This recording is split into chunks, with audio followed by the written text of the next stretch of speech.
The Madison Avenue office had windows that looked down on 47th Street from 14 floors up. March sun cut through the glass and made the mahogany table shine.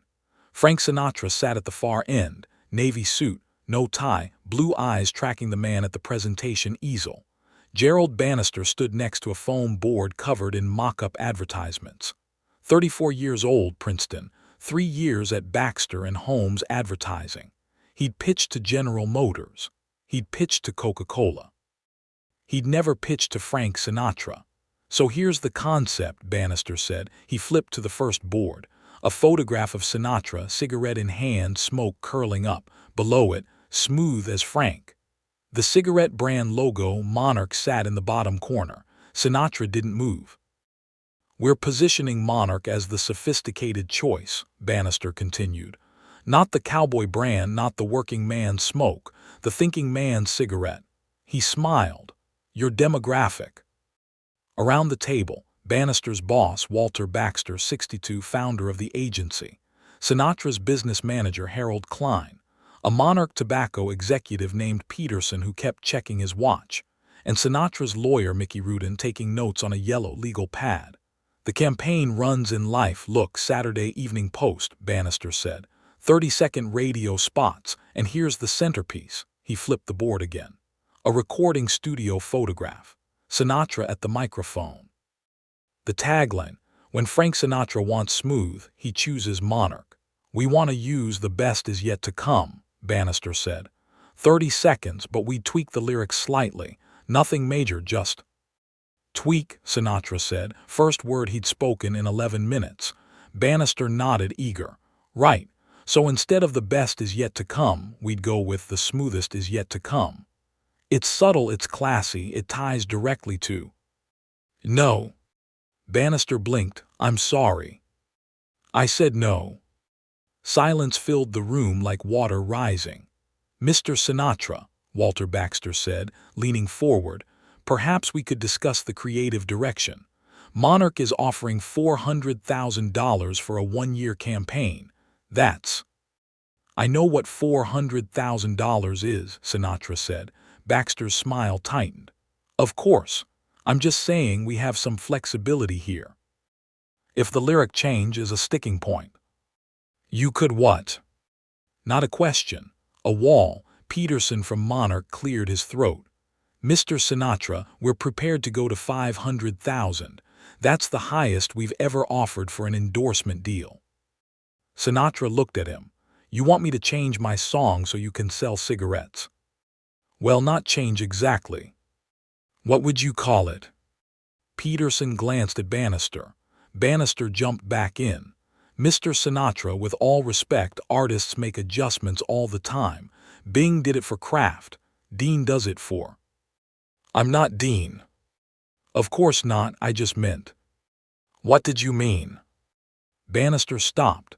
His mouth stayed open for half a second before he closed it. Sinatra stood up. "Frank," Harold Klein said quickly, "maybe we should talk about the numbers. 500,000, that's—" Sinatra walked to the window. He looked down at 47th Street. Cabs lined up like yellow beads. Steam rose from a subway grate. Nobody in the conference room spoke. 30 seconds passed. Sinatra turned around. He looked at Bannister, then at Baxter, then at Peterson. "We done?" Sinatra asked. "Mr. Sinatra," Peterson said, standing now, "I flew in from Richmond for this meeting.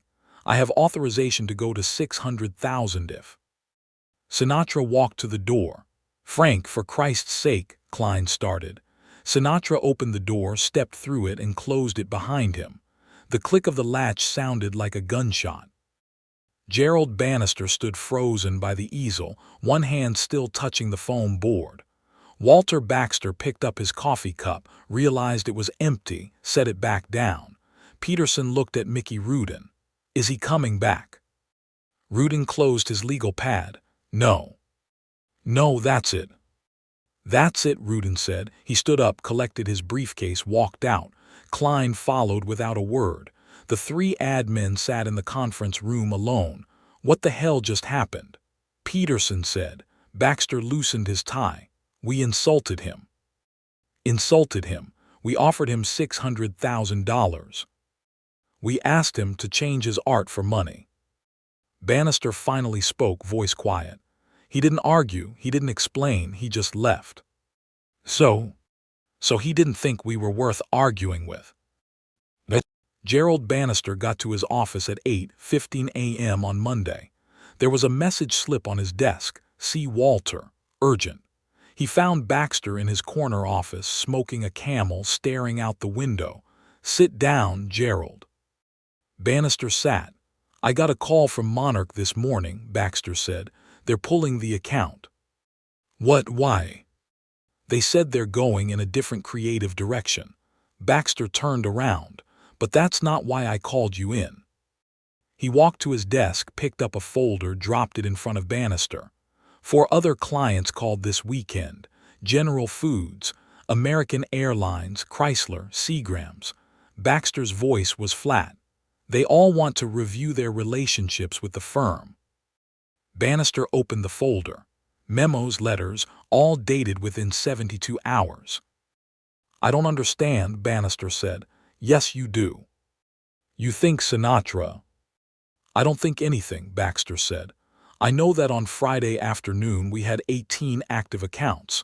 This morning we have 14. By Wednesday we'll probably have 10. Bannister's hand started shaking. "Sinatra didn't make a call, Gerald. He didn't have to. Word got out that we pitched him to change his music for an ad campaign. In this business there's a line. We crossed it. We were doing our job. Our job is to make clients money without making them look like whores." Baxter stubbed out his cigarette.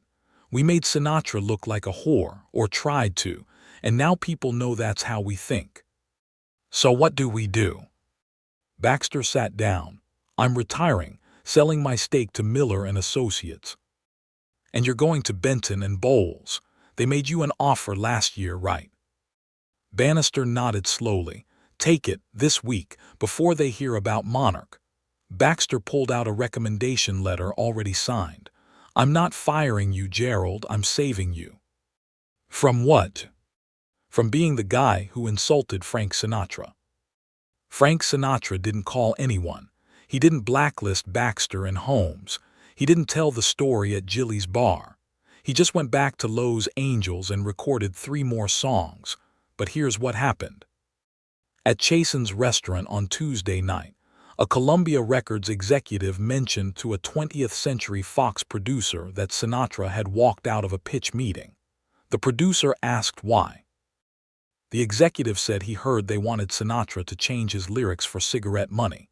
The producer told his wife. His wife told her sister. Her sister worked at the William Morris Agency. By Thursday, every agent, manager, and studio head in Lowe's Angels knew the story. Nobody wanted to be the next guy who asked Frank Sinatra to compromise. Monarch Tobacco tried to get Tony Bennett for the campaign. Bennett's people said he wasn't available. They tried Vic Damon. Damon's manager said Vic was focusing on film work. They tried Jack Jones, Steve Lawrence, even Bobby Darin, who was young, hungry, and would have done it for half the money. Darin's answer came through his lawyer. Bobby appreciates the offer but feels the creative direction isn't aligned with his artistic vision. Darin had never used the phrase artistic vision before in his life. By June, Monarch gave up on celebrity endorsements and went with cartoon cowboys. The campaign flopped. By 1964, Monarch was a discount brand sold in gas stations. Baxter and Holmes merged with Miller and Associates in October. Gerald Bannister took the job at Benton and Bowles. He had a solid career, 23 years, 3 Clio Awards, early retirement in 1985. He never pitched a musician again. Gerald Bannister made a mistake that professionals make every day. He thought art was just another product. He thought Frank Sinatra was just another talent. He thought $600,000 was enough to change a man's mind. He was wrong on all 3 counts, but the bigger mistake was thinking Sinatra needed to explain why. Men with real power don't explain. They don't argue, they don't justify, they just withdraw. And when Frank Sinatra withdrew, the temperature in the room dropped 20 degrees, the phone stopped ringing, and careers quietly rearranged themselves around the absence he left behind. Mickey Rudin told this story once at a bar association dinner in 1978. Someone asked him what it was like representing Sinatra during the business fights. Rudin swirled his scotch. Frank didn't fight. Not the way people think. What do you mean? I mean he never raised his voice in a negotiation, never threatened, never bluffed. Rudin sipped his drink. He just stayed his position, and if you didn't agree, he'd leave. That's it. That's it. So how'd he win? Rudin smiled. He didn't have to win. The other side just had to realize they'd already lost. The Best Is Yet to Come appeared on Sinatra's album It Might As Well Be Swing, recorded with Count Basie in 1964. The lyrics stayed exactly as written. No changes, no adjustments, no compromises. The album went gold. The song became a Sinatra standard, performed at weddings, funerals, retirement parties, last calls at closing bars. Gerald Bannister heard it on the radio once in 1971, driving home from work. He pulled over to the side of the road and sat there while the song played. When it finished, he turned off the radio. He never told anyone about stopping. Some moments you keep to yourself. In 1966, a reporter from Esquire interviewed Sinatra. The reporter had done his homework. He knew about the Monarch deal. Mr. Sinatra, there's a story that you walked out of a meeting with an advertising agency that wanted you to change song lyrics for a cigarette commercial. Is that true? Sinatra was in his dressing room at the Fontainebleau. He was adjusting his cufflinks in the mirror. I don't remember that, Sinatra said. It was 1962, Monarch Tobacco. They offered you. I said I don't remember. The reporter wrote it down. Then he tried again. But hypothetically, if someone offered you money to change your music. Sinatra turned around. He looked at the reporter the way you'd look at a stain on your shirt. If I wanted to write jingles, Sinatra said, I'd write jingles. That was the end of the interview. Mickey Rudin kept one detail to himself until he died in 1999. After Sinatra walked out of the Baxter and Holmes meeting, they rode the elevator down together. 14 floors, nobody else in the car. Sinatra didn't speak until they reached the lobby. Then he said, "They'll call tomorrow, don't answer." What if they raise the offer? They will. And Sinatra walked through the lobby doors.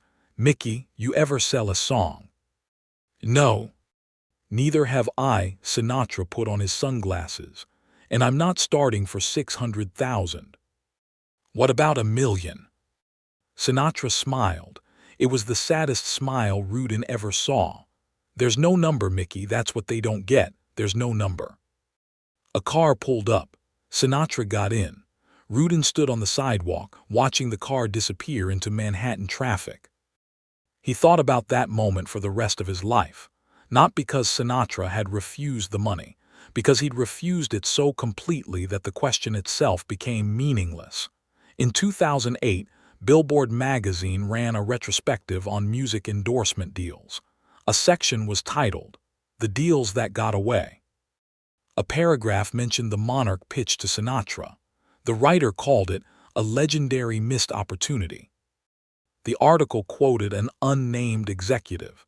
If Sinatra had said yes, every musician in America would be doing commercials now. He changed the industry by saying no. The executive was Gerald Bannister. He was 80 years old, living in assisted care in White Plains. The writer asked if he regretted the pitch. Bannister thought for a long time before answering. I regret not understanding who I was talking to. What do you mean? I thought I was talking to a singer. I was talking to an artist.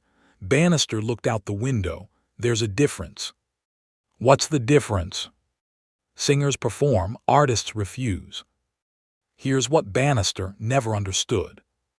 Sinatra didn't punish him. Sinatra didn't destroy his career. Sinatra didn't even think about him after leaving that room. That was the punishment, being so completely dismissed that you cease to exist in the man's mind. Bannister spent years wondering if Sinatra made calls, pulled strings. He wondered if there was a list with his name on it. The truth was worse. Sinatra forgot him before the elevator reached the lobby. The accounts left because everyone in the industry saw what Bannister didn't. You don't insult artists who don't need you. And in 1962, Frank Sinatra needed exactly nobody. So here's what you need to decide. Was Frank Sinatra protecting his art or protecting his power? Was it about the integrity of the best is yet to come? Or about showing Madison Avenue that he couldn't be bought? Was walking out of that meeting an artistic statement or a tactical move in a career built on control? Because here's the thing nobody wants to admit. Maybe it was all three. Maybe that's what made him Frank Sinatra. Would you have taken the $600,000 or would you have walked?